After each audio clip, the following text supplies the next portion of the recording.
السلام علیکم. پاکستان خبر ٹی وی کے ساتھ میں ہوں فاطمہ وسیم اور آج ہمارے ساتھ موجود ہیں سر عامر ہمارے اسٹوڈیو میں, جن سے ہم لیں گے سی پیک کے اوپر تھوڑی سی انفارمیشن اور یہ بھی جانیں گے کہ کیا چائنا اور ایران کے جو بزنس کانسیکوینسز ہیں وہ آپس میں کیسے میٹ اپ کرتے ہیں, چونکہ ایران کا آلریڈی آپ کو پتہ ہے کہ ابراہیم رئیسی یہاں پہ آئے ہوئے ہیں. کیا وہ کس بزنس پروپوزل کے ساتھ آئے ہیں یا وہ کون سا دوستی کا ہاتھ بڑھانا چاہ رہے ہیں پاکستان کے ساتھ, تو وہ سب ہم ان سے جانیں گے آج کے پروگرام میں. السلام علیکم. وعلیکم السلام. Thank you very much. Thank you very much for coming, for giving us your time. Sir CPEC کیا ہے بیسیکلی؟ سی پیک تو ایک بڑا نارمل اور بڑا وائڈر سا سبجیکٹ ہے. پاکستان میں تو لوگ اسے کہتے ہیں کہ it's a road infrastructure and dams and something like that which is related to infrastructure only. لیکن اس کے ڈفرنٹ فیزز ہیں. میں let me introduce myself more briefly that I am a goodwill ambassador of China. And also I know this CPAC and the situation of the CPAC and how effectively it can work for Pakistan's economy. I must say کہ last government کا جو tenure تھا اس میں politically اور unpolitically, willingly or unwillingly, CPAC was almost frozen, and when CPAC is frozen it means it goes to the western interest, اور western interest یہی ہے کہ پاکستان میں سی پیک کو بریک لگائی جائے, روکا جائے, اور اس کی بہت ساری وجوہات بھی ہیں. پھر سی پیک کا سیکنڈ فیز ہے جو کہ ابھی موسٹ پروبیبلی ہمارے جو پرائم منسٹر صاحب چائنا وزٹ کریں گے. But what is very important in the second phase of the CPEC that Pakistan government, I met with the Consul General of China, that Pakistan government need to provide the initiative that the area of industry that we need to establish in Pakistan, which can minimize the dependency of Pakistan on import sector. So we have to identify these areas and then we can step forward with the CPEC and then we can get the maximum benefit of CPEC.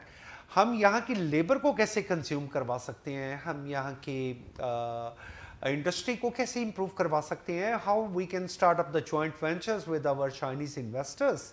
This is something very important, but the most important thing is we need to give them a confidence that Pakistan is a very secure country for the Chinese to come over to Pakistan and invest in Pakistan.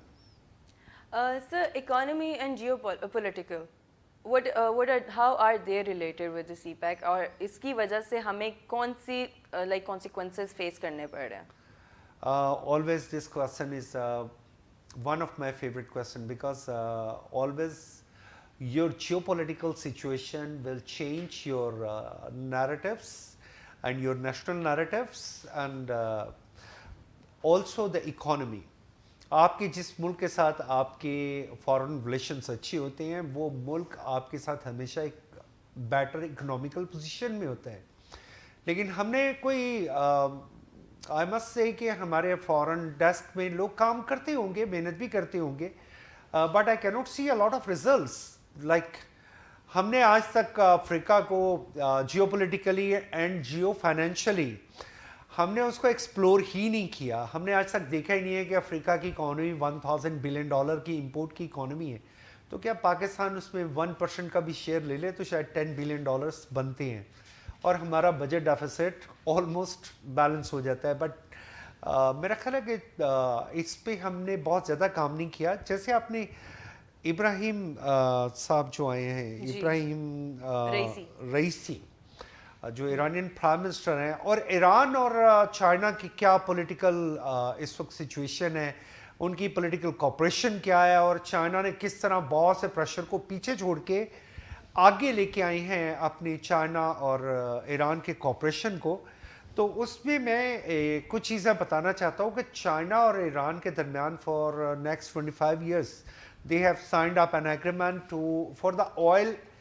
It is not for the oil exploration, جو already جو deep well تھے جو ایران کے, جہاں سے پرانی technology میں انہوں نے کہا جی آئل نکل آیا, اب مزید اس ٹیکنالوجی سے نہیں نکل سکتا, تو Iran have provided them another edge کہ وہ انہیں وہ ٹیکنالوجی دے گا جس میں سے جو ڈرلنگ ہے اس کے بعد بھی مزید آئل نکل سکتا ہے. اور یہ ایگریمنٹ ہے $475 بلین کے. یہ this is not a surprising news for all my listeners ہم لوگ اکثر کہتے ہیں کہ ایران اتنی پابندیوں کے باوجود ترقی کیسے کر رہا ہے، ترقی کیسے کر رہا ہے.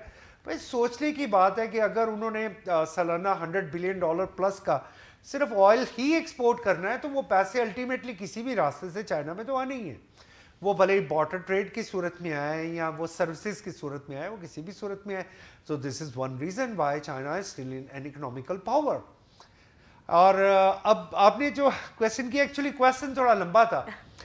سی پیک جو ہے یہ ایک برین چائلڈ ہے بیلٹ اینڈ روڈ انیشیٹو کا. بیلٹ اینڈ روڈ انیشیٹو کا سی پیک کے ساتھ تعلق یہی ہے کہ سی پیک اس کا ایک فلیگ شپ پروجیکٹ ہے. اور سی پیک کا مطلب ہے چائنا پاکستان اکنامک کوریڈور. اور بعض لوگ اسے کہتے ہیں کہ جی چائنا نے پاکستان کو بیچ میں سے نکال دیا ہے، چائنا ڈائریکٹلی ایران سے ٹریڈ کرے گا، چائنا سی پیک وہاں لے جائے گا. It's impossible. This CPEC is between China and Pakistan, and the major reason is that the deep sea port of Gwadar, where we are expecting that China will export up to 1.2 billion containers annually, which will enlarge our economy size and which will also give a lot of help for the Pakistan economy.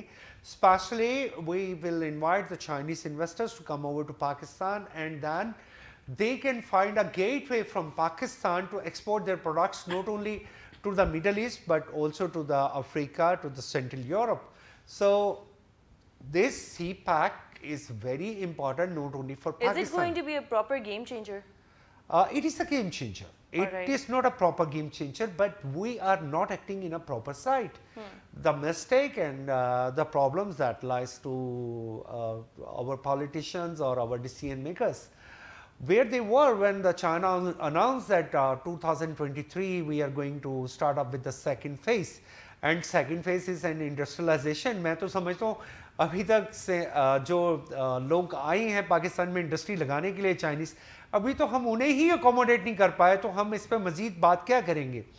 تو sorry میں دوبارہ وہ China کے اور ایران کے اس agreement پہ آتا ہوں. چائنا کے پاس جو پورٹ ہے Chabahar is a feeder, is not a feeder port, it's a water channel port, اور یہاں پہ بڑا چھوٹا سا جہاز لگ سکتا ہے. So the importance of the Gwadar is more higher than any other port in this area, and which is the second largest deep sea port, natural deep sea port in the world.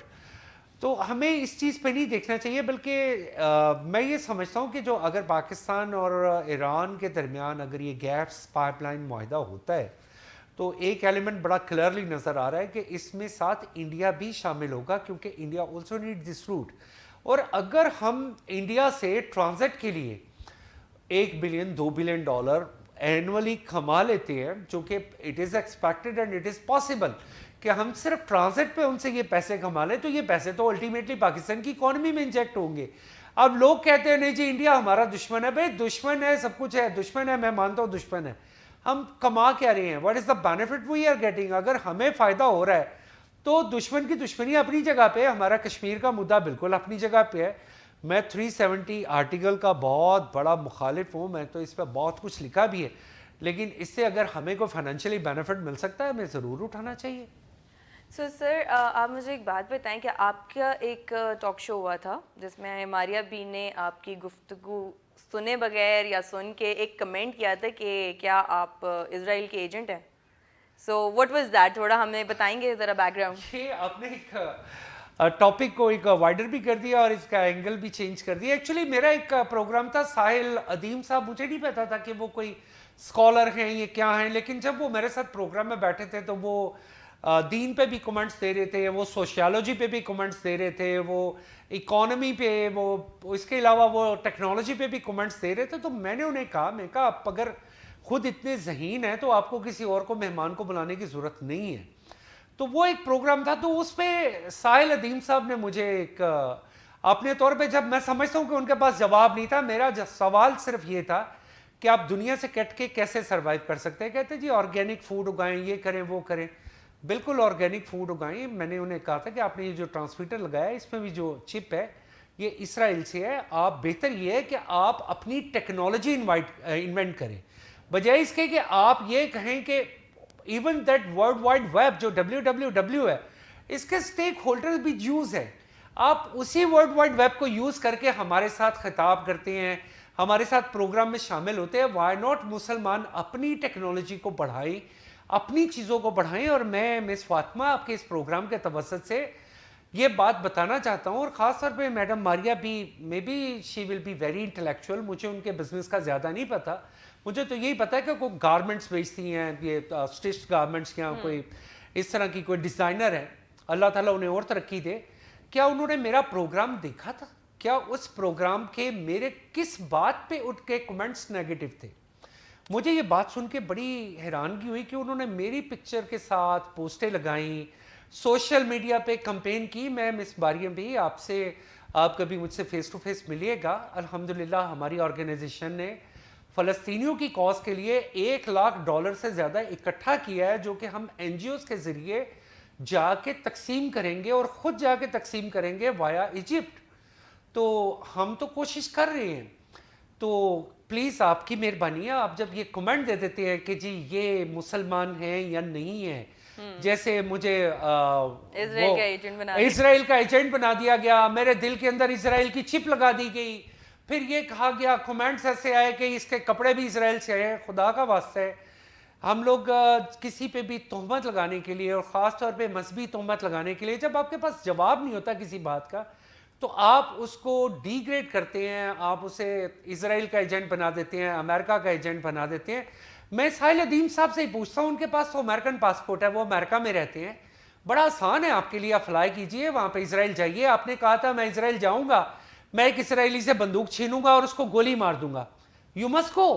کیوں نہیں جاتے آپ؟ آپ پھر امریکہ میں بیٹھے ہیں, اگر آپ امریکہ میں بیٹھے ہیں تو چلیں بات سے بات ہے, آپ پھر وہاں پہ بزنس بھی کرتے ہوں گے, اگر آپ بزنس کرتے ہیں تو آپ ٹیکس بھی پے کرتے ہوں گے. تو آپ جس گورنمنٹ کو ٹیکس پے کر رہے ہیں, یہ وہی گورنمنٹ ہے جو اسرائیل کو سپورٹ کر رہی ہے. تو آپ وہاں پہ اسرائیل میں, امریکہ میں کیا بیٹھ کے کر رہے ہیں؟ آپ کون سا ایسا موٹیو ان کا چلا رہے ہیں جو آپ پاکستان میں رہ کے نہیں چلا رہے؟ جو ٹیکس آپ پے کر رہے ہیں وہ تو آپ امریکہ کو پے کر رہے ہیں, جو کہ اسرائیل کو سپورٹ کر رہا ہے ڈائریکٹلی انڈائریکٹلی, ایمونیشن وائز, اور اس کے علاوہ مختلف فورمز پہ یو این کے. وہ ایک واحد ملک ہے جو تو کہ ایک قرارداد کو ویٹو کر دیتا ہے کہ نہیں جی ہم اس کو نہیں مانتے. تو آپ اسی ملک میں بیٹھ کے, اگر آپ کا کوئی بزنس نہیں ہے تو ہو سکتا ہے آپ کسی مسجد کے امام بھی ہو سکتے ہیں وہاں پہ, لیکن آپ وہاں پہ بھی کوئی نہ کوئی ٹیکس تو دیتے ہیں نا, اور وہ ٹیکس آپ کا جو جاتا ہے وہ ڈائریکٹلی چائنا امریکن گورنمنٹ کے پاس آتا ہے. تو آپ نے مجھ پہ بڑے اچھے اچھے الزامات لگائے, جبکہ میرے سوال کچھ اور تھے. میں آپ سے پوچھ رہا تھا کہ اچھا بہو دیکھنے جائیں گے تو آپ بہو کیسے دیکھیں گے؟ آپ مجھے آگے سے جواب دے رہے ہیں کہ آپ اسرائیل کے ایجنٹ ہیں. میں آپ کو کہہ رہا ہوں کہ بھائی آپ کی کوئی ٹیکنالوجی نہیں ہے ایسی کہ جس کو آپ بیس کر سکیں, آپ مجھے جواب دیتے ہیں آپ اسرائیل کے ایجنٹ ہیں. اور بھائی میں نے اسی پروگرام میں ماریا بی صاحبہ کی میں نے ایک چھوٹی سی, میں نے بڑا فائنڈ کرنے کی کوشش کی کہ ان کو میرے سے پرابلم کیا تھی. سب سے پہلے تو پروگرام میں نے کہا تھا کہ ہمارے پاس آلٹرنیٹو موجود ہے, ہمارے پاس کوکو کولا کا آلٹرنیٹو ڈفرینٹ کولاز کی صورت میں موجود ہے. اگر ہمارے پاس وہ آلٹرنیٹو موجود ہے تو ہمیں اسے آلٹرنیٹو پہ جانا چاہیے. ہم کیوں یہ پھر پیپسی اور کوکا کولا, ہم آلٹرنیٹو پہ جائیں گے, بٹ دا سیم ٹائم ہر چیز میں آپ ہمارے سامنے آلٹرنیٹو رکھیے. ہم پاکستانی, ہم لوگ پاکستان سے محبت کرتے ہیں, ہم میڈ ان پاکستان کو بہت زیادہ پریفر کرتے ہیں. لیکن اتنا دکھ ہوا ان لوگوں کے کمنٹ سن کے. کیا آپ سب لوگوں کو میری پاکستان کے لیے ایفرٹس یا پاکستان کی اکانومی کے لیے, اگر آپ سب لوگوں کو میری ایفرٹس کا پتہ ہو تو شاید آپ جیسے لوگ میری عزت بھی کریں اور بے انتہا عزت کریں, لیکن اس کے لیے دل چاہیے. اچھا سر, مجھے I am sorry to interrupt, Maria B کے ساتھ لگتا ہے آپ کی کچھ زیادہ ہی گفتگو ہوگی. چائنا اور ایران کے جو بزنس کے کانسیکوینسز ہیں وہ کیا ہوں گے؟ اس میں ڈیفینیٹلی پاکستان کو بھی فائدہ ہوگا. پاکستان کو اس سے فائدہ لینا چاہیے, نہ کہ صرف ایران اور چائنا کے, بلکہ یہ جو پائپ لائن ہے اس میں ایک پروپوزل یہ بھی ہے کہ یہاں سے یہ گیس پائپ لائن چائنا تک جائے گی. یہ صرف انڈیا اور پاکستان تک نہیں رہے گی بلکہ چائنا تک بھی جائے گی. ایک تو یہ بھی اسپیکولیٹڈ انفارمیشن ہے, اور اس کے ساتھ ایک اور اگلی انفارمیشن یہ ہے کہ اگر پاکستان میں جو آئل ریفائنری ایک بڑی دیر سے ہے, ایکچولی اس کا by and large beneficiary Pakistan اور چائنا ہی ہوں گے. اگر اس ریفائنری میں ہم آئل امپورٹ کرتے ہیں اور ریفائن کر کے ایکسپورٹ کرتے ہیں تو it is called value addition. میں آپ کے توسط سے ایک بات بتانا چاہتا ہوں کہ ریسنٹلی انڈیا نے کہا جی ہم نے بڑی ایکسپورٹس بڑھا دی, ہم نے یہ کر دیا وہ کر دیا. ایکچولی کچھ بھی ایسا خاص نہیں کیا تھا. آپ لوگ تیل لے رہے تھے وہاں سے رشیا سے, اس کو آپ ریفائنڈ کر رہے تھے, اس کو ویلیوڈیشن میں آپ کہہ رہے تھے جی ہم ایکسپورٹ کر رہے ہیں, اور اس کے لیے آپ نے بڑا بینیفٹ لیا, آف کورس بڑا بینیفٹ لیا. تو وہ کوئی تیل انڈیا کے اندر سے نہیں نکلا تھا, وہ وہی تیل تھا جو رشیا نے انڈیا کے ذریعے سیل کیا تھا. So it's also like a geopolitical and geo financing issues. ہمیں بھی ایسے فائدے اٹھانے چاہیے, وائی ناٹ. اگر کسی چیز سے پاکستان کی اکانومی کو فائدہ ہو سکتا ہے, اگر ہم یہاں پہ آئل ریفائنری لگا کے ہم ایکسپورٹ کر سکتے ہیں, ہم آئل کو ریفائن کر کے ہم فردر ایکسپورٹ کر سکتے ہیں, تو ایون ایران بھی ہمیں تیل دینے کے لیے تیار ہے کہ وہ اپنی ریفائنریز میں ان کو ریفائن کرے, because it's a technology business. پوری دنیا میں this business is based on technology. تو آپ اس میں کام کریں, کیوں اس میں بالکل پاکستان کا فائدہ ہونا چاہیے. Thank you so much sir for being here, for being a part of my show. And اسی کے ساتھ مجھے بھی اجازت دیجیے, انشاءاللہ جلد حاضر ہوں گی کچھ نئی انفارمیشن کے ساتھ. تب تک کے لیے اللہ حافظ.